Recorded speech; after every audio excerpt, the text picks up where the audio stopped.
মমতাজও এতগুলো গান জানে না যতগুলো গান তেহারি জানে। এ কথা কি সত্য না অসত্য? ওয়াজের মঞ্চটাকে নাপাক বানিয়ে ফেলেছে। আপনি বলবেন হুজুর আপনি ওর উপর এত খেপা কেন? খেপা এই জন্য তারা স্বৈরাচারীর তাবেদারি করে হকপন্থী আলেমদের বিরুদ্ধে সারা জীবন কথা বলেছে। ঠিক কিনা বলেন? খেপা যে কেন এর একটা হাদিস থেকে দলিল শোনায় আপনাদেরকে। আল হুব্বু ফিল্লাহ ওয়াল বুগযু ফিল্লাহ। কাউকে ভালোবাসবেন তো আল্লাহর জন্য ভাসবেন, কাউকে যদি ঘৃণা করেন সেটা আল্লাহর জন্যই ঘৃণা করবেন। ধর্মের নামে অধর্ম গোটা বাংলাদেশে যারা প্রচার করেছে এদের মধ্যে সে অন্যতম। হাদিস শরীফে এসেছে মান ওয়াক্কারা সাহিবা বিদআতিন ফাকাদ আআনা আলা হাদমিল ইসলাম। কোন ব্যক্তি যদি কোনো বেদাতিকে সম্মান করে সেই ব্যক্তি ইসলাম ধ্বংসের কাজে সাহায্য করে। খারাপ লাগতেছে আপনাদের কাছে? কোরআন মাজিদের মধ্যে আল্লাহ পাক বলেছেন আল ইয়াউমা আকমালতু লাকুম দীনাকুম ওয়া আতমামতু আলাইকুম নি'মাতি ওয়া রাদিতু লাকুমুল ইসলাম দীনা। আজকের এই দিনে আমি আল্লাহ তাআলা তোমাদের জন্য তোমাদের দিনকে পূর্ণ করে দিলাম, আমার নিয়ামতকে তোমাদের জন্য পূর্ণ করে দিলাম। ওয়া রাদিতু লাকুমুল ইসলাম দীনা, দিন হিসেবে ধর্ম হিসেবে আমি আল্লাহ তাআলা ইসলামকে মনোনীত করিলাম। জোরে বলেন সুবহানাল্লাহ। এখন আপনারা এক বাক্যে বলেন ইসলাম ধর্ম পূর্ণাঙ্গ না অপূর্ণাঙ্গ? পূর্ণাঙ্গ হওয়ার অর্থ হলো ১৫০০ বছর আগে ইসলাম যা ছিল হুবহু আজকের এই দিন পর্যন্ত তেমনই থাকবে। অ্যাডভান্স করে ধর্মের মধ্যে নতুন কিছু ঢোকাবার কোনো সুযোগ নাই। ঠিক কিনা বলেন? এক বাক্যে জবাব দিয়ে বলেন নামাজ কিভাবে পড়তে হয় হাদিসে আছে না নাই? মানুষ মারা গেলে মুর্দারের সাথে আমরা কি আচরণ করব হাদিসে আছে না নাই? আল্লাহর ওলি যদি মারা যায় তাহলে তার সাথে আচরণটা কেমন হবে হাদিসে আছে না নাই? কবরের সামনে গেলে কিভাবে কবরকে জিয়ারত করতে হয় পদ্ধতি হাদিসে আছে না নাই? যদি আপনি আল্লাহর নবী সাল্লাল্লাহু আলাইহি ওয়াসাল্লামের রেখে যাওয়া সে আদর্শকে বাদ দিয়া মন গড়া আবেগ দিয়া কবরের সাথে মৃত ব্যক্তির সাথে এমন কোনো আচরণ করেন যেটা ইসলামে নাই, ধর্মের নাম, এটাই হলো বিদআত। কথা বলেন ঠিক কিনা? এরা কবরগুলোকে সেজদার জায়গা বানিয়ে দিয়েছিল। গোটা বাংলাদেশে যতগুলো মাজার আছে অধিকাংশ মাজারের মধ্যে শিরিক হয়, বেদাত হয়, কুফরি কর্মকাণ্ড চলে। কথা বলেন ঠিক কিনা? আমি সবগুলা মাজারে কথা বলি না, অধিকাংশ মাজারে শিরিক হয়। লেখা থাকে সিজদা দেওয়া ঠিক নয়, কিন্তু খাদেমের সামনে লোকেরা সিজদা দিচ্ছে, উনি বাধা দেয় না। বাস্তবতা আছে না নাই? এখন আপনারা বলেন গোটা বাংলাদেশের মাজার ব্যবসা যারা টিকায় রেখেছে ইসলামের বন্ধু না শত্রু? আরো জোরে বলেন। আল্লাহর নবী এই ব্যাপারে কি বলেন শোনেন, ইয়াকুম ওয়া মুহদিসাতিল উমুর, সাবধান, ধর্মের নামে নব আবিষ্কৃত আমল থেকে তোমরা সাবধান থাকবা।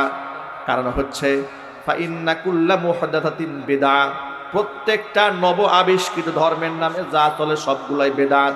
ওয়া কুল্লা বিদআতিন দলালা, প্রত্যেকটা নব আবিষ্কৃত ইবাদত গুমরাহি। ওয়া কুল্লা দলালাতিন ফিন্নার, প্রত্যেকটা গুমরাহির স্থান হচ্ছে জাহান্নাম। ভালো করে বোঝাবার জন্য খুব সহজ একটা উদাহরণ দিই। জোহরের নামাজ ফরজ কয় রাকাত? 4 রাকাত। আপনি খুব আবেগে যে আল্লাহ নামাজ তোমার কাছে এত প্রিয়, আমি 4 রাকাত নেই, এখন থেকে 6 রাকাত পড়ব, কি বলেন হবে? কেউ যদি বাধা দেয় আপনি কি বলবেন? আরে মিয়া আমি খারাপ কাজ করেছি নাকি? আমি সেজদাই না দিয়েছি। কথা বলেন, কাজ হবে? আসরের নামাজ ফরজ কয় রাকাত? আপনি বললেন আল্লাহ নামাজ তোমার কাছে এত প্রিয়, নামাজ না পড়লে মুসলমানই থাকে না, এখন থেকে নামাজ পড়বো আসরে 6 রাকাত। কাজ হবে? সওয়াব বেশি হবে না গুনাহ হয়ে যাবে? মাগরিবের ফরজ কয় রাকাত? আপনি বলেন আল্লাহ এটা কোনো কথা হলো নাকি? মাগরিবের সময় তোমার একটু ডাকবো, সিজদা দিব, মাত্র 3 রাকাত, এখন থেকে 9 রাকাত পড়বো, ফায়দা হবে? এশারের নামাজ কয় রাকাত? 4 রাকাত। আপনি বলেন আল্লাহ রাতের বেলায় ঘুমাতে যাব, কিন্তু মাত্র 4 রাকাত নামাজ পড়ে ঘুমাতে যাব, তা হবে না, এখন থেকে কমপক্ষে 10 রাকাত পড়ে ঘুমাতে যাব, সেজদা বেশি হবে, আল্লাহ বেশি খুশি হয়ে যাবে। কি বলেন আপনারা? কাজ হবে? এখন প্রশ্ন হলো কেন কাজ হবে না? প্রশ্নের জবাব কি? আপনি বলবেন ধর্মে এর থেকে অতিরিক্ত নাই, এই জন্য করার সুযোগও নাই। যদি এই কথাটা ভালো করে বুঝে থাকেন, এবার আপনি একটু কবরের কাছে আসেন। আল্লাহ নবী সাল্লাল্লাহু আলাইহি ওয়াসাল্লাম বললেন, নাহাইতুকুম আন জিয়ারাতিল কুবুরি ফাজুরুহা ফাইন্নাহা তুযাক্কিরুল মাউত।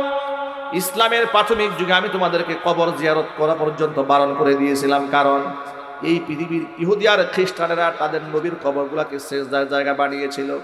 কবরের প্রতি মানুষের একটা আকর্ষণ ছিল, ওই আকর্ষণ নষ্ট করে দেওয়ার জন্য ইসলামের প্রাথমিক যুগে আমি তোমাদেরকে কবর জিয়ারতটা পর্যন্ত বারণ করে দিয়েছিলাম। এখন যখন উপলব্ধি করতে পারলাম যে তোমাদের অন্তরের মধ্যে কবর পুরস্তি চলে গেছে, কবরের প্রতি শ্রদ্ধা, কবরের প্রতি শ্রদ্ধা দেওয়ার মতো মন মানসিকতা আর নাই, সুতরাং ফাজুরুহা, তোমরা এখন জিয়ারত করতে পারো। ফাইন্নাহা তুযাক্কিরুল মাউতা, কারণ কবর জিয়ারত মানুষকে মৃত্যুর কথা মনে করিয়ে দেয়। এবার আপনারা বলেন, কবর জিয়ারত করা কি সুন্নাত? যদি বলেন কবর জিয়ারত করা কি, কিন্তু পূজা করা কি? আরো জোরে। আল্লাহর নবী সাল্লাল্লাহু আলাইহি সাল্লামের কাছে কিছু সাহাবায়ে কেরাম আসলেন ইয়ামান থেকে সফর করে, এসে বলে, ইয়া রাসূলুল্লাহ, ইয়া হাবিবাল্লাহ, আমরা আপনার কদমে সিজদা দিতে চাই, আপনি পারমিশন দেন। রাসূল বললেন, কেন?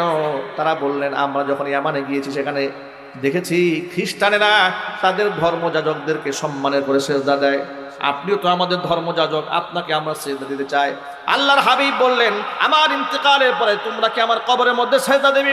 সাহাবায়ে কেরাম বললেন, মোটেও না, কবরে আমরা সিজদা দেব না। হুজুর বললেন, মনে রেখো, লাউ কুনতু আমিরান আহাদান আইয়াসজুদা লিগাইরিল্লাহ লা আমারতুল মারআতা আন তাসজুদা লিজাওজিহা। এই পৃথিবীতে মানুষ হয়ে আল্লাহকে বাদ দিয়া অন্য যদি কোনো মানুষের পায়ে সিজদা করার হুকুম কাউকে আমি দিতাম, এই দুনিয়ার নারীদেরকে বলতাম তারা যেন স্বামীর পায়ে সিজদা দেয়। আল্লাহর নবী এর পরে বলেন, ওয়াল্লাহি, আল্লাহর কসম করে বলছি, হুজুর বলছেন, আল্লাহর কসম, লা তুআদ্দিল মারআতু হাক্কা রাব্বিহা হাত্তা তুআদ্দিয়া হাক্কা যাওজিহা।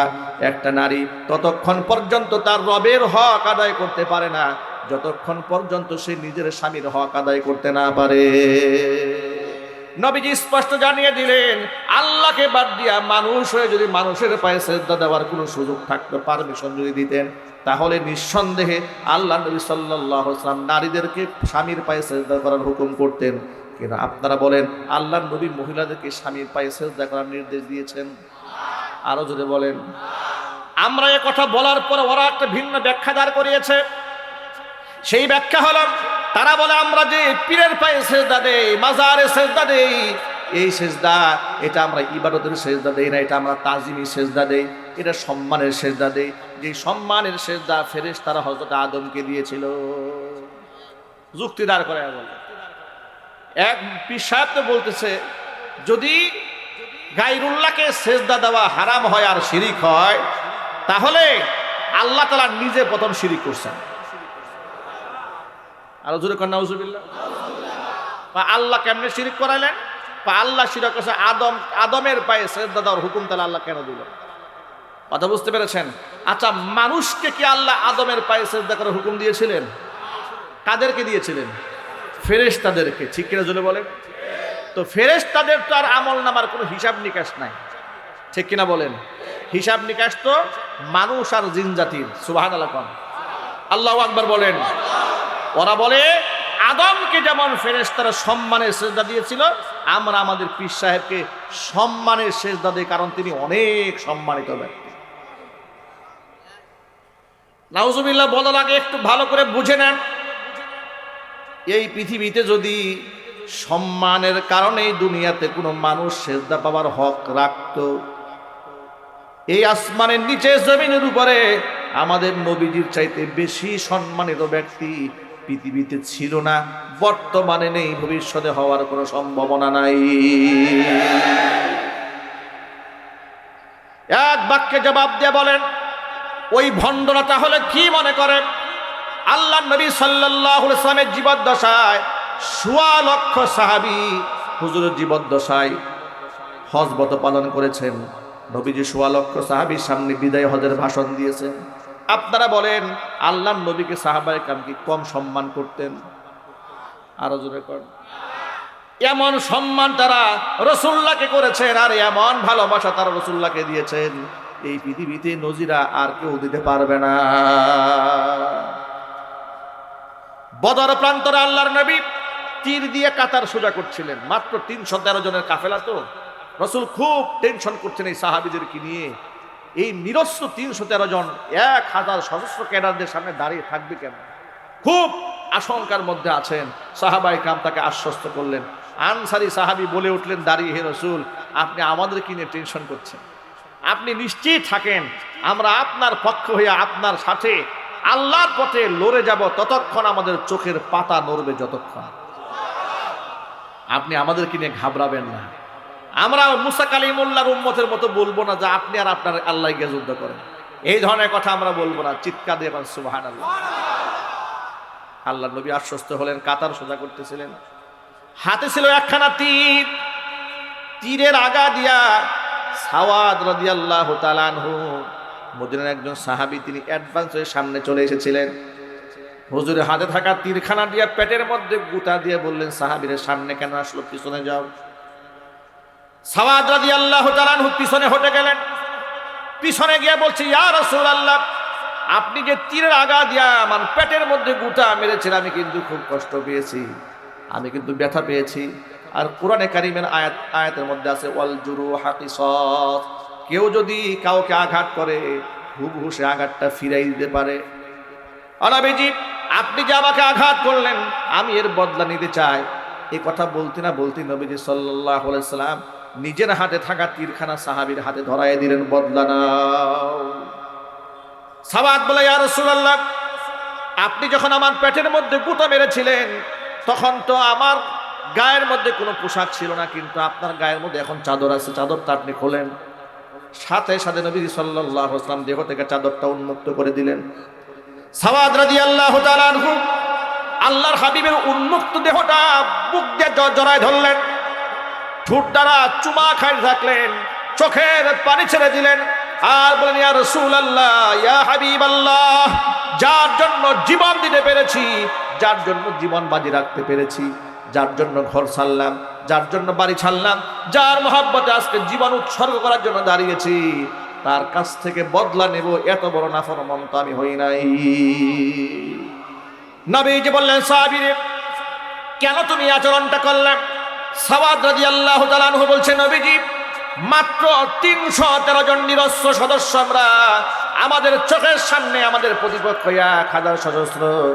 জানি না এই জিহাদের ময়দানে গাজী হয়ে বাড়ি ফিরতে পারবো নাকি শাহাদাতের পেয়ালা পান করে পরকালে পাড়ি দেই। এটা জীবনের জন্য একটা সুযোগ মনে করে নিলাম, এটা একটা চান্স নিয়ে নিলাম। আপনার পবিত্র দেহের সাথে আমার দেহটা একটু আলিঙ্গন করাই নিলাম, যাতে করে আপনার পবিত্র বেগুনা মাসুম দেহের সাথে আমি আদনা মানুষের দেহটা লেগে এই দেহটা ধন্য হয়ে যায়। এত মুহাব্বত সাহাবায়ে কেরাম রাদিয়াল্লাহু তাআলা আনহুম করেছেন নবীজি সাল্লাল্লাহু আলাইহি সাল্লামকে, যে ভালোবাসার কোনো নজিরা নাই। এমন ভালোবাসা আবু বকর সিদ্দিক রাদিয়াল্লাহু তাআলা আনহু সাওর পর্বতের গুহার মধ্যে দিয়েছেন। নবীজি সাল্লাল্লাহু আলাইহি সাল্লামকে উরুর মধ্যে শোয়াই দিয়া ঘুম পাড়িয়ে দিয়েছেন। নবীজির দেহ ছিল বড় ক্লান্ত পরিশ্রান্ত, ছোট্ট ছোট্ট গর্ত ছিল গুহার ভেতরে। নিজের গায়ের জামাগুলা ছিঁড়ে ছিঁড়ে ছিদ্রগুলো বন্ধ করে দিয়েছিলেন। পায়ের কাছে একটা ছোট্ট গর্ত ছিল, এটা তিনি আটকাতে পারলেন না, নিজের পায়ের গোড়ালি দিয়ে চাপ দিয়ে ধরে রাখলেন। পাহাড়িয়া বিষধর সাপ এসে আবু বকর সিদ্দিক রাদিয়াল্লাহু তাআলা আনহুর পায়ের মধ্যে দংশন করে দিয়েছে। ব্যথার যন্ত্রণায় হযরত আবু বকর সিদ্দিক রাদিয়াল্লাহু তাআলা আনহু কাতর হয়ে গেলেন। চোখ থেকে পানি ঝরছিল। চোখের পানি যখন রাসূলের চেহারার উপর পড়েছে, আল্লাহর হাবিবের ঘুম ভেঙে যায়। তাকায় দেখেন আবু বকর কান্দি। জিজ্ঞেস করে, আবু বকর কেন কান্না করছেন? আপনার সন্তানের কথা মনে পড়েছে, পরিবারের সদস্যদের কথা মনে পড়েছে। আবু বকর বললেন, নবীজি, যেদিন থেকে আপনার উপর ঈমান এনেছি, আল্লাহর উপর ঈমান এনেছি, কসম, এই পৃথিবীতে তাম পৃথিবীর সকল কিছু চাইতে আপনার এবং আল্লাহর মহব্বত অন্তরে বেশি। কেন কান্দেন তাহলে? বিষধর সাপ পায়ে দংশন করেছে। আল্লাহর হাবিব সাল্লাল্লাহু আলাইহি ওয়াসাল্লাম পাটা বার করলেন, মুখ থেকে লালা একটু বের করে পায়ের মধ্যে লাগাই দিলেন।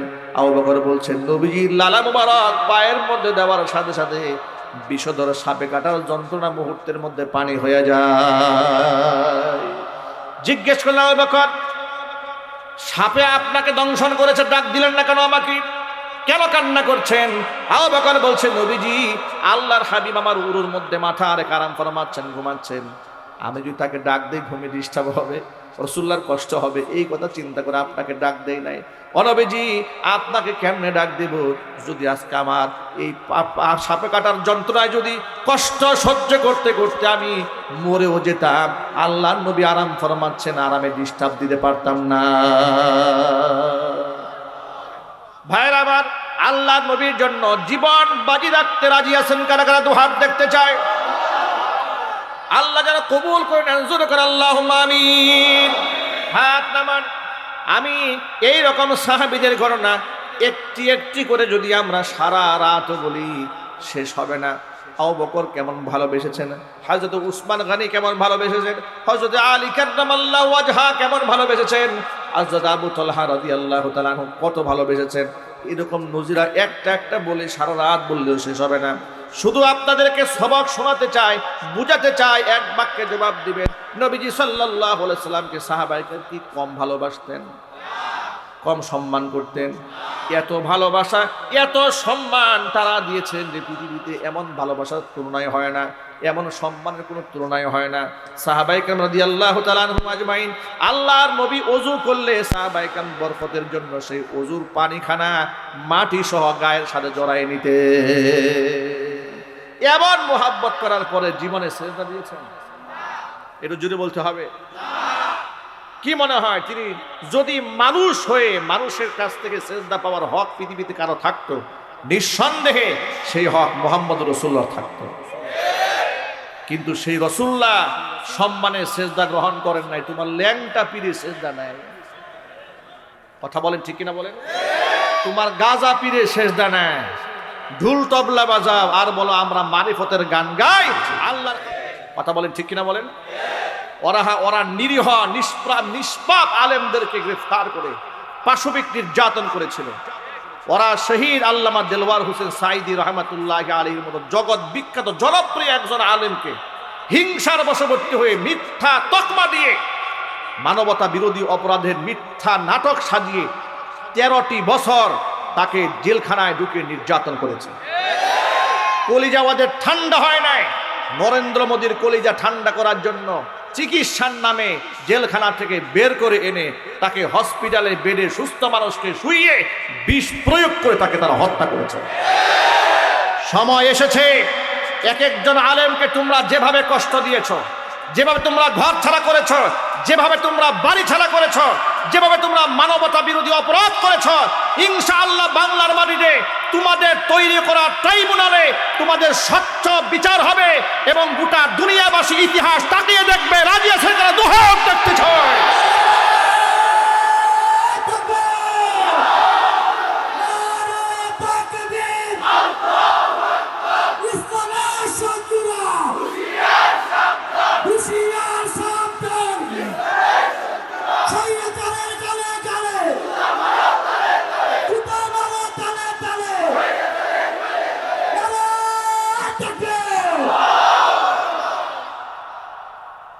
আমাদের অপরাধটা কি ছিল দেখেন। বোটবাজার কেন্দ্রীয় জামি মসজিদে ওরা নামাজ পড়তে গেল। আমি জুমার বয়ানে বললাম যে ভাই, ভাস্কর্যের নামে মূর্তি ইসলাম সমর্থন করে না। ওই যে ধুলাই খালে বড় মূর্তি নিয়ে আন্দোলন চলছে, ওরা বিদেশ থেকে চায়না থেকে মূর্তি নিয়ে আসবে মুসলমানদের টাকায়। কি শখ! 4000 কোটি টাকার মূর্তি শুধু রাস্তায় বানাইছে। এই টাকাগুলো কি ওদের বাপ দাদার কামাই করা টাকা? কথা বলেন না ভাই? এটা আমাদের গরিবের টাকা, এই দেশের মানুষের টাকা। তারা যেভাবে খুশি সেভাবে তাসাররুফ করেছে, শরীয়ত বিরোধী কাজ করেছে। রাস্তায় রাস্তায় ভাস্কর্যের নামে মূর্তি বানাচ্ছে, আমরা নিষেধ করেছি। বলেছিলাম, ভালো কথাই বলেছিলাম যে ভাই, মৃত ব্যক্তিদের নামে মূর্তি না বানিয়ে আপনারা মসজিদ বানান, এতিমখানা করেন, দুস্থ দরিদ্র অসহায় মানুষের জন্য হসপিটাল করে, বিনা চিকিৎসায় মানুষ মারা যাচ্ছে, ফ্রি চিকিৎসা দিন, সৎকায় জারিয়া হবে। কথা আমলে নেয় না, কারণ মসজিদ মাদ্রাসা করলে তো ভারতের ঠাকুর আবার নারাজ হয়ে যাবে। ঠিক কিনা বলেন? গুরু ঠাকুর যেন নারাজ না হয়। ওরা না বলেছে স্বামী স্ত্রীর সম্পর্ক? কোন হুজুর বলছে নাকি? ওরা নিজেরা বলেছে। ভারতের সাথে আমাদের স্বামী স্ত্রীর সম্পর্ক, আমাদের উন্নয়ন ভারতের উন্নয়ন, ভারতের উন্নয়ন আমাদের উন্নয়ন। বলে নাই? চিল্লায় বলেন, বলে নাই? আমার খুব জানতে ইচ্ছা করে স্বামী স্ত্রীর সম্পর্কে যে তোমরা যে বললে, স্বামীকে স্ত্রীকে খোঁজ খবর নিয়ে দেখা গেল পাত্রী তো এই পক্ষের, পাত্র তো ওই পক্ষের। ঠিক কিনা বলেন? ওরা ইদানিং আবার ওই যে আপনার এক বানর সাংবাদিককে লেলিয়ে দিয়েছে, ঠিক না ভাই? বানর সাংবাদিক, এর লাফের কাছে বানর ওঠে। ওই যে ওরা বইয়ের মধ্যে লিখেছিল না আপনার বিবর্তনবাদ, ডারউইনের মতবাদ, বানর থেকে যদি কোনো মানুষ হয়ে থাকে যুক্তির আলোকে মেনে নেই, এটা মনে হয় তাদেরই বংশধর। এরকম লাফালাফি করে কেমন? এত মিথ্যা কথা এত সাজিয়ে গুছিয়ে বলে কেমনে ওরা? পাকিস্তান থেকে পেঁয়াজ আসতেছে বাংলাদেশে জাহাজে, ওরা কি প্রচার করে জানেন? কয় জাহাজে পেঁয়াজ আসে নাই, জাহাজে বোমা আসছে, মিসাইল আসছে। আমাদের বাংলাদেশের যশোরে ককশিট দিয়ে বাচ্চারা আপনার AK-47 বানিয়েছে, ককশিট দিয়ে। যেমন খুশি তেমন সাজো একটা অনুষ্ঠান, ককশিটের বানানো AK-47 দেখে ওরা পায়খানা করে দিছে। আমি অবাক হয়ে গেলাম। ওদের দেশের প্রথম সারির মিডিয়াতে প্রতিবাদ জানিয়েছে বাংলাদেশের যুবকদের হাতে AK-47 কেন? আরে বাবা, যেমন খুশি তেমন সাজো। ওরা সেজেছে, ওরা সিরিয়ার মুজাহিদদের সুরত ধারণ করেছে, ওরা আফগান মুজাহিদদের সুরত ধারণ করেছে, ওরা ফিলিস্তিনের মুজাহিদদের সুরত ধারণ করেছে। তো প্লাস্টিকের কিংবা ককশিটের তৈরি AK-47 দেখে যারা পেশাব করে দেয়, ওরা আবার আমাদের সাথে লড়তে আসে। ওরা বলে মুসলমানদের এই দেশে মাত্র 2 লাখ সৈনিক আছে, আমাদের আসে 14 লাখ। কত বাজে কথা বলে। আরে বেটা, আমাদের মুসলমানদের ইতিহাসে সংখ্যা দিয়া বিজয়ের কোনো ইতিহাস নাই। মুসলমান সংখ্যা দিয়া কোনোদিন বিজয় লাভ করে নাই। হুনাইনের যুদ্ধে শুধুমাত্র মুসলমানদের সংখ্যা একটু বেশি থাকার কারণে সাহাবায়ে কেরাম খুব মোটামুটি খুশি হয়ে গেছিলেন। 313 জনই তোরা পারস নাই, আর আজকে আমাদের কাছে হাজার হাজার মানুষ আমরা আছি, আমাদের সাথে পারবি না। কোরআন বলেছে কদ আজাবাতকুম কাসরাতুকুম, তোমাদের আধিক্য তোমাদেরকে মুগ্ধ করে ফেলেছিল। এই জন্য সাহাবায়ে কেরাম মাইরটা খেয়েছিল মারাত্মক। কারণ কোনোদিন মুসলমান অস্ত্রের উপর তাওয়াক্কুল করবে না, মুসলমান সংখ্যার উপর তাওয়াক্কুল করবে না, মুসলমান 2 লাখ 1 লাখ সেনাবাহিনীর উপর তাওয়াক্কুল করবে না। মুসলমান কুফফারদের বিরুদ্ধে লড়তে হলে তাওয়াক্কুল হবে কার উপরে? আল্লাহর উপরে। সুতরাং ককশিট দেখেই তোমরা ভয় পাও, আমরা যেদিন অস্ত্র ধারণ করবো সেদিন তোমাদের অবস্থা হবে কি? হ্যাঁ, মুদ পান করা জাতি দুধ পান করা জাতিকে থ্রেট দেয়। কথা বলেন, ঠিক কিনা বলেন? গোমূত্র পান করা জাতি গরুর দুধ পান করা জাতিকে থ্রেট দেয়, ভয় দেখায়। ককশিট দেখেই তোমাদের পায়খানা শুরু হয়ে গেছে। আসল অস্ত্র ধারণ এই যুবকেরা ইনশাল্লাহ করবে এই রাষ্ট্রের স্বার্থে, দিনের স্বার্থে। এদেশের স্বাধীনতা সার্বভৌমত্ব নিয়ে যদি কেউ ছিনিমিনি খেলে, আপনাদেরকে উদাত্ত আহ্বান জানায়, যারা এই রাষ্ট্রের দুশ্মন, দেশের দুশ্মন, স্বাধীনতা সার্বভৌমত্বের দুশ্মন, এই দুশ্মনদের সাথে লড়তে আপনারা কি প্রস্তুত আছেন? ইসলামের শত্রুদের সাথে আপনারা কি লড়তে প্রস্তুত আছেন? আল্লাহ পাক সকলকে কবুল করেন, জোরে করেন আমিন। হাত নামান। ভাইরা আমার, যে কথা বলতে চেয়েছিলাম, নবী করিম সাল্লাল্লাহু আলাইহি ওয়াসাল্লাম পৃথিবীতে সর্বাধিক সম্মানিত, তিনি সেজদা গ্রহণ করেননি, সাহাবায়ে কেরাম সেজদা দেননি। তাহলে কোথাকার কোন ল্যাংটা পীর, কোথাকার কোন পাগলা পীর আছে না নাই? সেজদা দেওয়া হালাল না হারাম? আরো জোরে বলেন। মাজারে জিয়ারতের নামে ভণ্ডামি এই দেশে আছে না নাই? উরসের নামে ভণ্ডামি আছে না নাই? আহারে কত জাতের জিকির। এই ভণ্ড তাহিরি এবং ওদের গংরা যদি না থাকতো, তাহলে জিকিরের নামে অনেক বিনোদন থেকে জাতি বিরত থাকতো। হ্যাঁ ও হ্যাঁ ও জিকির করে, কিছুই বোঝা যায় না। কয়েকদিন আগে দেখলাম হিমতে হিমতে হিমতে হিমতে, কথা বলেন আছে না নাই? আর এগুলো কোত্থেকে যে আবিষ্কার হয়, এগুলো এক একটা, এগুলার দিন শেষ। কোরআন সুন্নাহর বাংলাদেশ ইনশাআল্লাহ বলেন। তাবলিগ জামাত নিয়ে, তাবলিগ জামাতের বিতর্ক নিয়ে হযরত উলামায়ে কেরাম আপনাদের সামনে গুরুত্বপূর্ণ অনেক কথা বলেছেন। আমি খুব লম্বা কথা বলবো না, ছোট্ট করে একটা কথা বলছি, আপনি যদি কষ্ট না হয়। বেশি কষ্ট হচ্ছে ভাই? সংক্ষেপে একটা কথা বলি। মাওলানা সাদ কান্দেলাভি হাদাহুল্লাহ, আল্লাহ তাআলা হেদায়েত দান করুন। আমরা এখনো তার কল্যাণকামী, এখনো তার হেদায়েত চাই। আমরা চাই তিনি আবার সংশোধনে চলে আসুক, ফিতনা দূর হয়ে যাক, আধার কেটে যাক, আলো উদ্ভাসিত হোক, এটা আমরা চাই না ভাই? আমরা চাই। আমার প্রশ্ন হচ্ছে, উলামায়ে কেরাম ইতিপূর্বে আপনাদের সামনে অনেক অজাহাত করেছেন, সাদ কান্দুলভির প্রতি উলামারা এত নারাজ কেন? কে হকের উপর আছে, কে না হকের উপর আছে, নিশ্চয়ই সেই সিদ্ধান্ত তো ওলামারাই দেবেন। কথা বলেন ভাই, ওলামারা দেবেন। কেন? ইয়াহমিলু হাদাল ইলমা মিন কুল্লি খালফিন উদুল ইয়ানফুনা আনহু তাহরিফাল গালিন ওয়া ইনতিহালাল মুবতিলিন ওয়া তা'যীলাল জাহিলিন। যদি কোরআন সুন্নাহর কেউ ভুল ব্যাখ্যা করে, প্রতিবাদ করবে হক্কানি উলামায়ে কেরাম।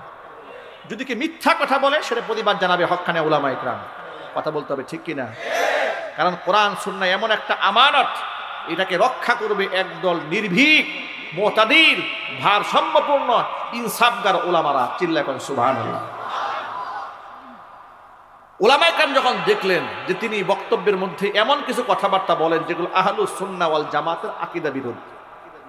কি কি আকীদা বিরোধী কথা বলেছেন, এটা অনেক লম্বা কথা, ইতিপূর্বে আপনাদেরকে আমরা অনেক বলেছি, আজকে এগুলো আমরা বলবো না। শুধু আপনারা সাধারণ মানুষ যুক্তি তর্কের ক্ষেত্রে ছোট্ট একটা মূলনীতি মনে রাখেন। আচ্ছা, আপনারা বলেন, ওরা বলে আমরা হকের উপর আছি, ওলামাদের পক্ষের লোকেরা বলে আমরা হকের উপর আছি। আপনি সাধারণ মানুষ, আপনি কেমনে বুঝবেন? একটু খালি সহজে বোঝেন আপনারা। মাওলানা সাদ কান্দলভি যদি হকের উপর থেকেই থাকতেন, ধরে নিলাম আলেমরা তার ব্যাপারে যা বলেছে তাদের ভাষায় যে উলামায়ে কেরাম ভুল ব্যাখ্যা করেছেন, এক সেকেন্ডের জন্য মানলাম যে উলামায়ে কেরাম ভুল ব্যাখ্যা করেছেন।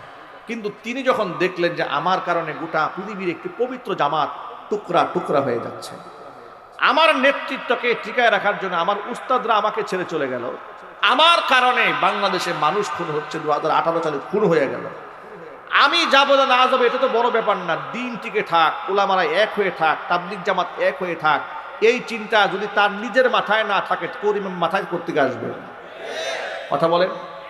তিনি যদি হকের উপরে থাকতেন, তিনি বলতেন যে ভাই আমি মাফ চাই, আমি দ্বন্দ্ব চাই না, বিদ্বন্দ্ব চাই না, আমার আমিরত্ব নিয়েই তো এত সমস্যা, আমি এই নেতৃত্ব চাই না, যে নেতৃত্বের কারণে মানুষ খুন হয়।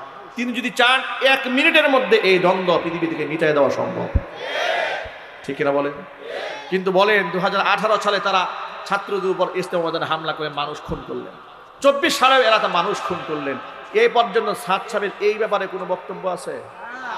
আরো জোরে বলেন। আস-সাকিতু আনিল হাক্কি শাইতানুন আখরাস। সত্য দেখে চুপ থাকে, এটা হলো বুবা শয়তান। তার কানে কি আওয়াজ যায় নাই বাংলাদেশে মানুষ খুন হয়েছে? একটু জোরে বলেন ভাই। নীরব থাকলেন কিভাবে? উনি কেন প্রতিবাদ জানালেন না যে মানুষ হত্যা করা অপরাধ? প্রিয় তাবলীগ জামাতের ভাইরা, আপনাদের প্রতি আমাদের কোনো বিরোধ নাই, আপনারা দিনের পর থাকবেন, আমরাই তো আপনাদেরকে ডাকি, আমরাই আপনাদেরকে এসকাল করে চিল্লায় পাঠিয়েছি। কথা বলেন, ঠিক কিনা বলেন? আমরাই তো আপনাদেরকে পাঠাই। আপনাদের বিরুদ্ধে কোনো বাতিল ষড়যন্ত্র করলে, মাসআলা নিয়ে বিরোধ করলে, আপনাদেরকে কেউ বেদাতি বললে, সেই প্রটেস্ট তো আমরাই করেছি, ঠিক কিনা বলেন? আজকে তাহলে আপনাদের পক্ষ হয়ে আমরা এত বড় হিতাকাঙ্ক্ষী। এই কথাগুলো মনে থাকবে ভাই ইনশাল্লাহ? যদি বলে মনে থাকবে। আরেকটা কথা বলি, এই পর্যন্ত যত হামলা, যত আক্রমণ হয়েছে, আলেমদের পক্ষের লোকেরা করেছে নাকি সাদ সাহেবের পক্ষের লোকেরা করেছে? 18 সালে হামলা কারা করলো? 24 সালে হামলা কারা করলো? আলেমরা করেছে। আলেমদের সংখ্যায় কম না বেশি? বেশি হওয়ার পর তারা শক্তির বড়াই করেন নাই, অহংবোধ করেন নাই, ক্ষমতা দেখান নাই, অস্ত্র তারা ধারণ করেন নাই, ঠিক কিনা বলেন? এর দ্বারা প্রমাণ হয় তারা হকের উপর আছে। তারা হারামে হাত দেন নাই, যারা হারামে হাত দিয়েছে তারা হক থেকে বিচ্যুত হয়ে গেছে। এর থেকে বড় লম্বা তাফসীর আপনাদের সামনে উপস্থাপন করার কোনো প্রয়োজন আছে বলে আমি মনে করি না। আলেমদের পরামর্শ নিয়ে চলবেন, জীবন ধন্য হবে ইনশাআল্লাহ। আলেমদের সাথে মহব্বত রাখবেন তো? কোনো বিরোধ রাখবেন? আলেমদেরকে অন্তর থেকে ঘৃণা করবেন নাকি না ভালোবাসবেন? হাত তুলেন। ভালোবাসার বড় প্রমাণ হচ্ছে নিজের ঘরে ঘরে আলেম বানাবার স্বপ্ন দেখবেন। বলেন ইনশাআল্লাহ। নিজের একটা ছেলেকে, একটা মেয়েকে হাফেজে কোরআন বানাবেন, আলেমে দিন বানাবেন, দাঈ ইলাল্লাহ বানাবেন। বলেন ইনশাআল্লাহ। হাত নামান। আপনাদের জন্য একটা সুসংবাদ দিচ্ছি, আপনারা তো আমাকে বুটবাজারের কেন্দ্রীয় মসজিদের খতিব হিসেবে জানেন, এখানে আমার অনেক মুসল্লি আছেন। গাজীপুরে এক সময় আমাকে ভাড়া বাসাতেও লোকেরা থাকতে দিতে চায় নাই, আমি নাকি উস্কানিমূলক কথাবার্তা। অনেক মাহফিলে আমার মাহফিলগুলোকে পোস্টার করার পরেও নিষিদ্ধ করে দেওয়া হয়েছিল। আমি জুমার মসজিদে খুতবা দেব, এটাও ওদের সহ্য হয়নি। আমি এত বছর নামাজ পড়লাম, প্রশাসনিক লোকদেরকে বললাম যে ভাই অন্তত পক্ষে একটা বিদায় নেওয়ার তো সুযোগ আমাকে দেবে। আমি তো চুরি ডাকাতি করি নাই, কোনো অকারেন্স করি নাই যে আমি এখান থেকে আমাকে সরিয়ে দেওয়া হচ্ছে। অন্তত পক্ষে মুসল্লিদের কাছ থেকে একটু বিদায় নিয়ে যায়। তারা বললেন না, আপনি বিদায় নিতে গেলে আপনার ভক্তরা মিছিল করবে, হট্টগোল বাঁধবে, আপনাকে চুপচাপ চলে যেতে হবে। আমাকে তাড়িয়ে দেওয়া হলো। আল্লাহ তাআলা ওদের ফয়সালা আল্লাহই করেছেন। আমরা সেদিন শুধু আল্লাহকে ডেকে বলেছিলাম, হে রব, ওয়ামাল্লাহু বিগাফিলিন আম্মা তা'মালুন। কর্মকাণ্ড সম্পর্কে তো আল্লাহ তো আর গাফিল নন, ঠিক কিনা বলেন? আল্লাহ সব দেখেন, সব জানেন। ওয়াসায়ালামুল্লাযীনা যালামু আইয়া মুনকালাবি ইয়ানকালিবুন। জালেমরা কোন দিকে রওনা হয়েছে অচিরেই ওরা টের পাবে। আয়াতগুলো পড়তাম আর মনে মনে সান্ত্বনা রাখতাম, নিশ্চয়ই এর একটা শেষ আছে, ঠিক কিনা ভাই? আমাদেরকে ওয়াজ করতে না দিয়ে ওরা দাওয়াত দিত গিয়াসউদ্দিন তাহেরিকে। আমরা ওয়াজ করলে সমস্যা, তাহিরি ওয়াজ করলে সমস্যা নাই। আর আপনাদের ঠিক বলার ঢংটা তো আরো মারাত্মক। আপনার সব জায়গায় ঠিক বলেন। তাহিরি যখন আসছিল তখন আপনার ঠিক ঠিকই বলছেন, কথা বলেন। তাহির যখন এসেছে তখন আপনারা অনেকেই ঠিক ঠিক বলছেন। আপনারা আসেন নাই? মাশাআল্লাহ।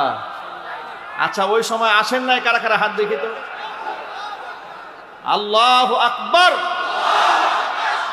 এর দ্বারা তো প্রমাণ হয় হক আর বাতিল কখনো এক হতে পারে না। ওরা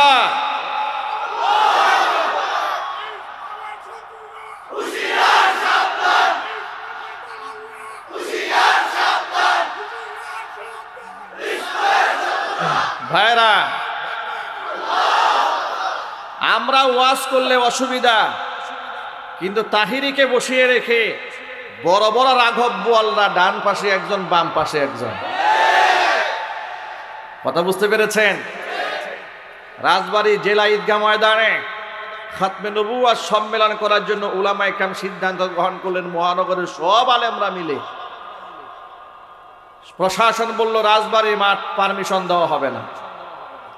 রাজবাড়ির মাঠে যাত্রাপালা অনুষ্ঠান হয়, কনসার্ট হয়, রাজনৈতিক প্রোগ্রাম হয়, মেলা হয়, গাছ মেলা, বাস মেলা, কত মেলা হয়, কোনো অসুবিধা নাই। হাত্তাকে তাহিরির মেলাও হয় নাই, কোনো বাধা নাই।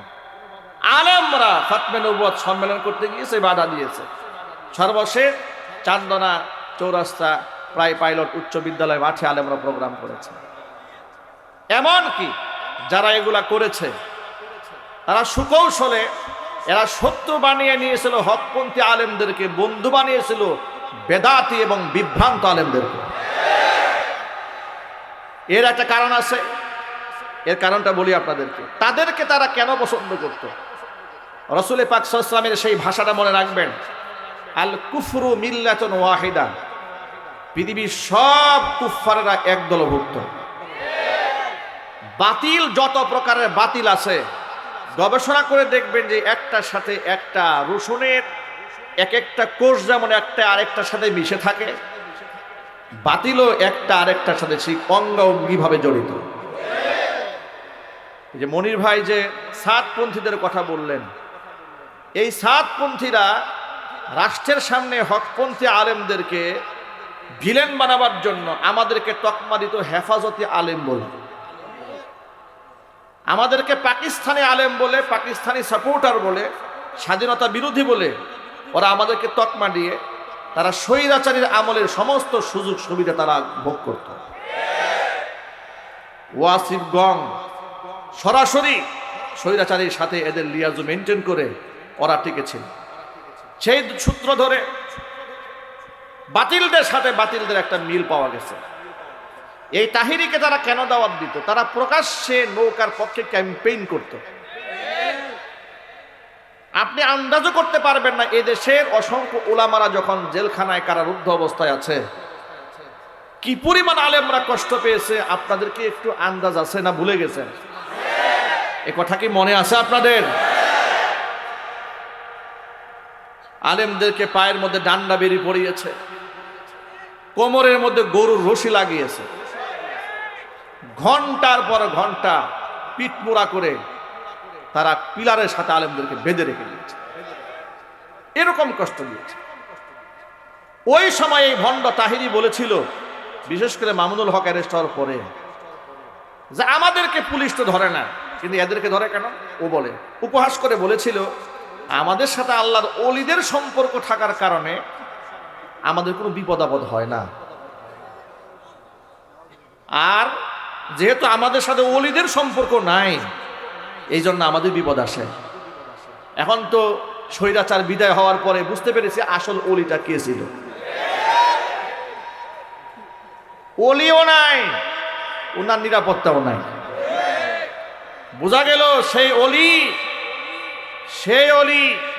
আসল অলি, যিনি 96 সালে মাথায় পট্টি বেঁধে হাতের মধ্যে তসবিহ ধারণ করে জাতির সাথে সবচেয়ে বড় প্রতারণা করেছিল।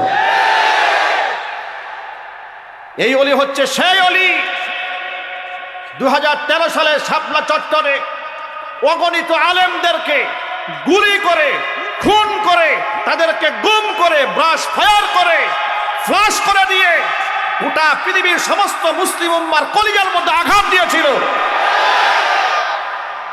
এমনকি এই অলি হচ্ছে সেই অলি 57 জন সেনা অফিসারকে ঠান্ডা মাথায় হত্যা করেছিল। এই অলি হচ্ছে সেই অলি 2021 সালে নরেন্দ্র মোদীকে যিনি লাল গালিচা সংবর্ধনা দিয়ে 2600 আলেমের নামে মিথ্যা মামলা দিয়ে জেলখানায় পুরে দিয়েছে। এই অলি হচ্ছে সেই অলি বাংলাদেশের প্রথম সারির 114 জন 116 জন আলেমের তালিকা তৈরি করে সাবেক বিচারপতি কালামানিকের নেতৃত্বে দুদকে আলেমদের নাম জমা দিয়েছিল। এখন ওই অলিও নাই, ওনার নিরাপত্তাও নাই। কথা বলেন না ভাই? ইতিমধ্যে মামলা হয়ে গেছে। এখন প্রশ্ন হলো, মামলা খেলেই যদি এটা হয় যে অলির সাথে সম্পর্ক থাকার কারণে মামলা হয় না, এখন আমাদের প্রশ্ন, তোমার অলি গেল কই? তাহলে নিশ্চয়ই তুমি অলি ত্যাগ করেছ, এই জন্য তোমার বিরুদ্ধে মামলা হয়েছে। আলেমরা আগে মামলা খেয়েছে, জেল খেটেছে, জরিমানা দিয়েছে কোরআনের সম্মানে। কথা বলতে হবে, ঠিক কিনা বলেন? আলেমরা চুরি, ডাকাতি, জেনা, বদমাশি, রাষ্ট্রদ্রোহিতা করে কেউ মামলা খেয়েছে? চিৎকার দিয়ে বলতে হবে খেয়েছে। 2018 সালে লক্ষ্মীপুরা মাহফিল থেকে আমাকে যখন তুলে নিয়ে গেল, আমার নামে মিথ্যা মামলা দিল। জিজ্ঞেস করেছিলাম অপরাধটা কি, স্বীকার করে না। পরের দিন জানতে পারলাম মামলায় লিখেছে আমার পকেটে 16টা ককটেল বোমা পাওয়া গেছে। এই মামলা ওরা আমাকে দিয়েছে। এমনকি 2021 সালে নরেন্দ্র মোদীর বিরুদ্ধে মিছিল করার কারণে এই গাজীপুর অঞ্চলে 4টি থানায় আমার জন্য 4টি মামলা ওরা রুজু করেছিল। তৎকালীন যুগে সাবেক মেয়র জাহাঙ্গীর আলম সাহেব সরাসরি আমাকে নিয়ে পুলিশ কমিশনারের দরবারে বসে, তার কার্যালয়ে বসে মামলাগুলো কেটে দিয়ে বলেছিলেন, গাজীপুরের কোন আলেমের নামে মিথ্যা মামলা করতে দেব না। রাজনৈতিক দৃষ্টিভঙ্গটার সাথে আপনাদের কার সাথে কি আছে সেটা আপনাদের রাজনৈতিক ব্যাপার, কিন্তু যিনি যতটুকুন ভালো করেছেন অকপটে সেটা আপনাকে স্বীকার করতে হবে। 4টা থানায় আমার নামে 4টা মামলা ওরা রেডি করলো, আমাকে তারা মামলা দিয়ে আসামি বানাই দিবে। আমার অপরাধটা কি? আপনারা বেশিরভাগ লোক আমার মুসল্লি, আমার শ্রোতা, বিগত 16 বছরে আমার বক্তব্যগুলো রেকর্ড আছে। আপনারা একটু বলেন, আমি দেশদ্রোহিতা করেছি, রাষ্ট্রদ্রোহিতা করেছি, আপনাদের জানমালের ক্ষতি করেছি, আপনাদের বাড়ি ঘরে হানা দিয়েছি? তাহলে আমার অপরাধটা কি ছিল? আমার অপরাধ ছিল আমি নরেন্দ্র মোদীর বিরোধিতা করেছি। নরেন্দ্র মোদীর বিরোধিতা আমি কেন করেছি? নরেন্দ্র মোদীর বিরোধিতা করেছি কোরআনে কারিমের আয়াতকে বিশ্বাস করার কারণে। কোরআন আমাকে কি দিয়েছে শোনেন। কোরআন আমাকে শিখিয়ে দিয়েছে, লা তাজিদু কওমান ইউমিনুনা বিল্লাহি ওয়াল ইয়াউমিল আখির ইউয়াদ্দুনা মান হাদ্দাল্লাহা ওয়া রাসূলাহু ওয়ালাউ কানু আবাআহুম আও আবনাআহুম আও ইখওয়ানাহুম আও আশীরাতাহুম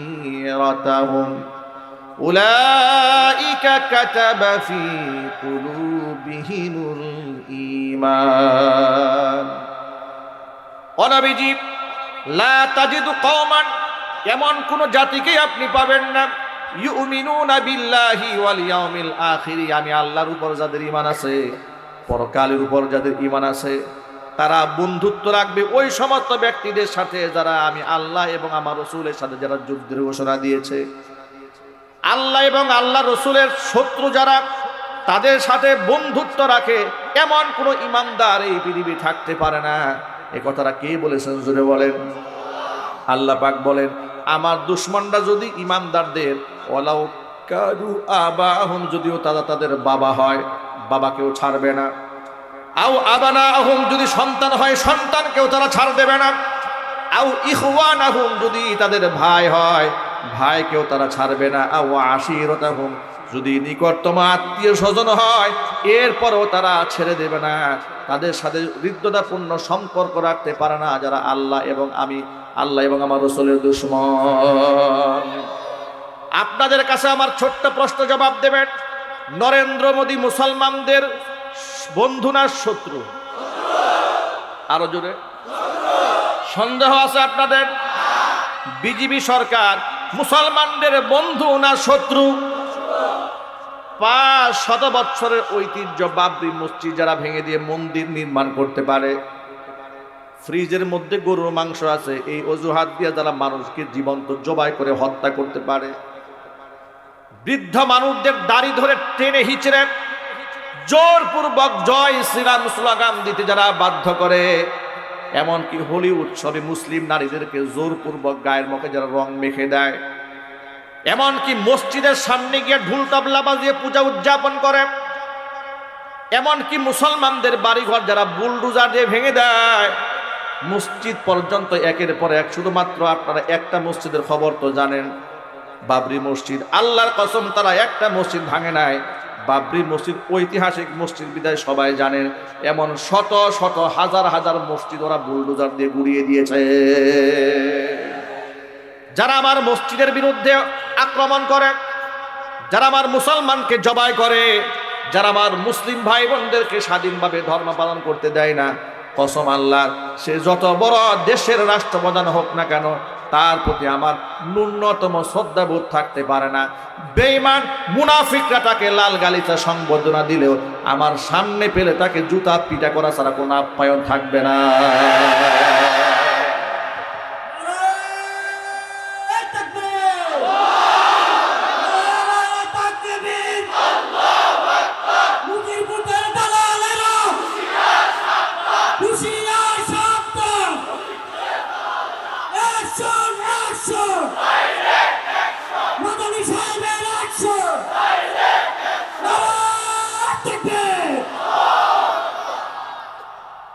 আমি এই বিষয় নিয়ে আপনাদেরকে সাথে নিয়ে আপনাদের নিশ্চয়ই ভুলে যাওয়ার কথা নয়। আমরা এই বুটবাজার সেন্টার জামে মসজিদের সামনে, মনি ভাই তখন আমাদের সাথেই ছিলেন, উলামারা সাথে ছিলেন, হাজার হাজার মানুষ নিয়ে আমরা প্রতিবাদে দাঁড়িয়েছিলাম। বাইতুল মুকাররমে অসংখ্য মুসলমানকে নামাজরত অবস্থায় তৎকালীন যুগের তাদের পালিত প্রশাসনের কুকুরেরা গুলি করে আমার নামাজি ভাইদেরকে শহীদ করেছিল। কথা বলেন ঠিক কিনা? আমাদের হৃদয়টাকে ক্ষত বিক্ষত করে দিয়েছিল। আমরা নরেন্দ্র মোদীর প্রতিবাদ কেন জানালাম? কলিজায় তাদের আগুন লেগেছে, কারণ নরেন্দ্র মোদীর সাথে এত তাদের প্রেম ছিল। তারা এত প্রেম করেছে শুধুমাত্র এই জন্য যাদের সারা জীবন সে সাপোর্ট দিয়ে তারা ক্ষমতায় টিকায় রাখে। কিন্তু গোটা জাতি বিশ্ববাসীর কাছে আবারও প্রমাণিত হয়ে গেছে আল্লাহ পাকের কোরআন মাজিদের আয়াত, কুলিল্লাহুম্মা মালিকাল মুলকি তুতিল মুলকা মান তাশাউ ওয়া তানজিউল মুলকা মিম্মান তাশাউ ওয়া তুইজ্জু মান তাশাউ ওয়া তুদিল্লু মান তাশাউ বিয়াদিকাল খায়র ইন্নাকা আলা কুল্লি শাইইন কাদির। এক বাক্যে জবাব দিয়ে বলেন তো রাজত্বের মালিক কে? ইজ্জতের মালিক কে? ক্ষমতা দেওয়ার মালিক কে? ক্ষমতা ছিনায় নেওয়ার মালিক কে? এই কথাটা ওরা ভুলে গিয়েছিল। ওরা মনে করেছিল ক্ষমতায় রাখার মালিক নরেন্দ্র মোদী। কথা কোন ঠিক কিনা? এই জন্য আল্লাহর সাথে নাফরমানি করেছে, অগণিত মানুষদেরকে ওরা হত্যা করেছে, অসংখ্য আলেমদেরকে বিনা অপরাধে বছরের পর বছর জামিন অযোগ্য অপরাধী বানাইয়া ফাঁসির দণ্ডে দণ্ডিত আসামিদের সাথে রেখেছে। ফাঁসির কন্ডেম সেলে আলেমদেরকে রেখেছে যাদের কোনো গুনাহ ছিল না, রাষ্ট্রদ্রোহিতা বলতে কিছুই তারা করে নাই, কিন্তু যারা চোর ডাকাত বদমাশ যারা তাদেরকে ওরা ছেড়ে দিয়েছিল। আল্লাহ পাকের লানত ওদের উপরে এমন ভাবে বর্ষিত হয়েছে, একসাথে একদিনে গোটা দেশের প্রধানমন্ত্রী থেকে শুরু করে একেবারে তার লেভেলের যারা আছে, যতগুলো মন্ত্রী আছে, এমপি আছে, একসাথে পালায়া যায়। এমন ইতিহাস বোধহয় পৃথিবীতে বাংলাদেশ ছাড়া অন্য কোথাও হয় নাই।